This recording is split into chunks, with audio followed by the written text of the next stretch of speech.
किया गया कोई फैसला जी और कमान से निकला हुआ कोई तीर वापस नहीं होता है। और मनाने वाले लोग समय पर सजग सावधान रहते, समस्याओं को दूर करते और साथ ही साथ उत्तर प्रदेश के जनता के हितों की रक्षा करने में सफल होते तो शायद आज इतना बड़ा झटका भारतीय जनता पार्टी को नहीं लगता। मुख्यमंत्री सर बड़ा आपका सम्मान करते हैं। हम तो कई बार देखे आपको अपने साथ लेके चलते थे, भाई स्वामी जी को फोन मिलाओ और चलो साथ में चलते हैं, और यहाँ तक शीर्ष नेतृत्व भी आपको बड़ा सम्मान करता था। क्या हो गया सर? देखिए, वो स्वामी प्रसाद मौर्य का काम जी बोलता था और स्वामी प्रसाद मौर्य का जो काम था श्रमिकों के हितों में, वो एक ऐतिहासिक काम था। आपको याद होगा विगत सरकारों के 8 साल में श्रमिकों का पंजीयन जहां मात्र 34 लाख था, 4.5 साल में हमने 1 करोड़ 30 लाख के पार किया। विगत 8 वर्षों में पूर्व की सरकारों में जहां कुल श्रमिक लाभार्थी 7 लाख थे, आज उनकी संख्या हमने 1 करोड़ के पार किया। तो स्वाभाविक रूप से ये स्वामी प्रसाद मौर्य का काम बोलता था कि जो श्रमिक के यहाँ कभी कोई भी आना जाना पसंद नहीं करता था, उसकी बेटी की शादी में 50,000 से भी ज्यादा लोग आते थे और मुख्यमंत्री दर्जनों कार्यक्रम में जा चुके हैं, यहाँ तक कि दर्जनों सांसद विधायक आते थे। ये स्वामी प्रसाद मौर्य का करिश्मा था और यही कारण है वो सबके सिर चढ़ बोलता था। सर कितने अभी तक बड़े बड़े शीर्ष नेताओं का फोन आपके पास आ चुका सर मनाने के लिए? क्योंकि सर लंबी लिस्ट है जिनका फोन लगातार आपके पास आ रहा है। देखिए, अब मंत्रिमंडल के पद से इस्तीफा देने के बाद अब किसी भी बड़े या छोटे नेता का टेलीफोन मैं रिसीव नहीं कर रहा हूँ। सर आप 2 घंटे दारा सिंह जी के पास बैठा, आप बड़े अच्छे संबंध है दारा सिंह जी, लेकिन दारा सिंह अपने पत्ते नहीं खोले हैं, क्या कहेंगे सर? देखिए, राजनीति में हर नेता अपने तौर तरीके से निर्णय लेता है। मैं जब बहुजन समाज पार्टी से इस्तीफा दिया था तो उस समय भी मैं किसी सलाह मशवरा नहीं किया था। बहुत सोच समझ करके हमने वो निर्णय लिया, क्योंकि उस समय बहन मायावती जी बाबा साहब के मिशन से और मान्यवर काशीराम के सामाजिक परिवर्तन आंदोलन से हट करके दलित विरोधी काम करने लगी थी, जिसका मैंने कड़ा प्रतिवाद किया था और इस्तीफा दिया था।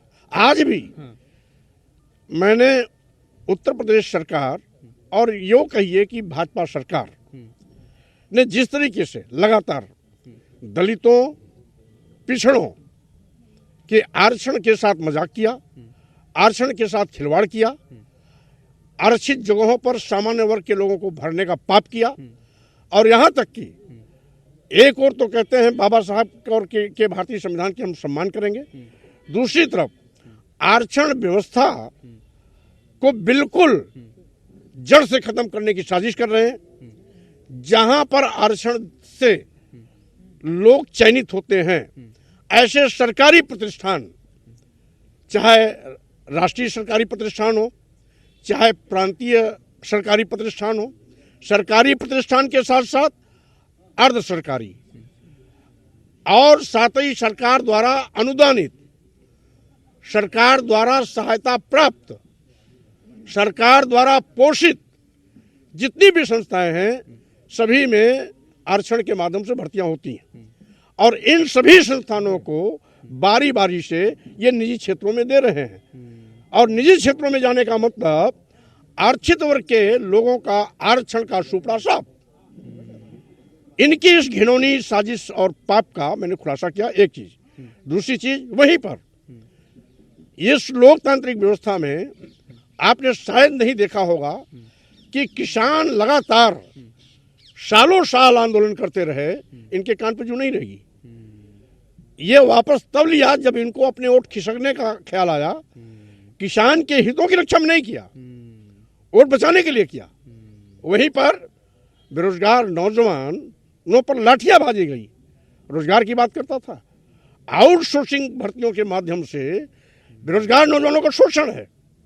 जब सरकार पर आर्थिक व्यय पूरा पड़ रहा है तो वो पूरा लाभ भी बेरोजगार नौजवान जो चयनित हो रहा है उसको जाना चाहिए। ये आउटसोर्सिंग कंपनियों, बिचौलियों, दलालों को मोटा कर रहे हैं, क्योंकि वो इनके लोग हैं। ये जितने भी आउटसोर्सिंग कंपनियां चलाते हैं वो मोटी मुर्गी हैं, जो बड़े बड़े किसी न किसी आईएएस या किसी न किसी बड़े नेता का उस पर आशीर्वाद है। और यह सरकार का खजाना बिचौलिए दलालों के लिए नहीं है, बेरोजगार नौजवानों के लिए है। इसको मैं मंत्रिमंडल में माननीय मुख्यमंत्री के सामने कहा, और साथ ही साथ हमने ऊपर के नेताओं से भी इस बात को कहा कि आउटसोर्सिंग व्यवस्था खत्म करो। ये आरक्षण का बंटाधार कर रहा है। बेरोजगार नौजवानों का आज एक तरह से उसको 8,000 10,000 मिलता है, और माल पानी ज्यादा ले जाता है आउटसोर्सिंग कंपनी में। यादव ने भी कहा कि सारा खजाना। अब कुल मिलाकर के जैसा कि आप जानते हैं, आज हद हो गई, मेडिकल कॉलेज तक निजी क्षेत्रों में जा रहे हैं। अगर मेडिकल कॉलेज को निजी क्षेत्र में जाना है तो जो प्राइवेट अस्पताल है उनको पोषित करिए। जो सरकारी संस्थान है, सरकारी पैसे से बन रहा है, उसको आप निजी क्षेत्रों में क्यों दे रहे हो? अपने लोगों को कमाने के लिए।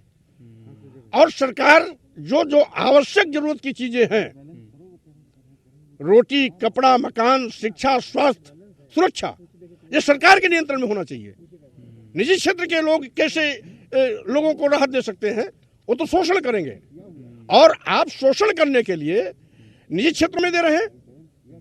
अगर इतना ही प्यार है निजी क्षेत्रों से, तो जो प्राइवेट अस्पताल चलाते हैं उनको बढ़ावा दीजिए, उनको प्रोटेक्शन दीजिए, उनको सुख सुविधाएं दीजिए। लेकिन सरकारी क्षेत्रों में निजी क्षेत्रों का प्रवेश, ये सरकारी खजाने का मनमाना लूट है, और अपने लोगों को बड़े पैमाने पर आर्थिक सहायता पहुंचाते हैं, और उसमें बंदरबाट कहीं इनका भी रहता है। कब ज्वाइन कर रहे हैं सर समाजवादी पार्टी?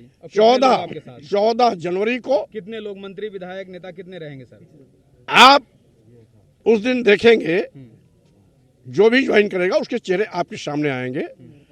जैसा कि मैंने कल भी कहा, 2 दिन तक हम संवाद में रहेंगे। आपके हाथ में है ना सर, मतलब लोग छिटकेंगे तो नहीं, जो आपसे वादा किए आप साथ जाएंगे? हमने आपको पहले भी कहा, मैं न पहले कभी किसी से बात करता हूँ, न आज कर रहा हूँ।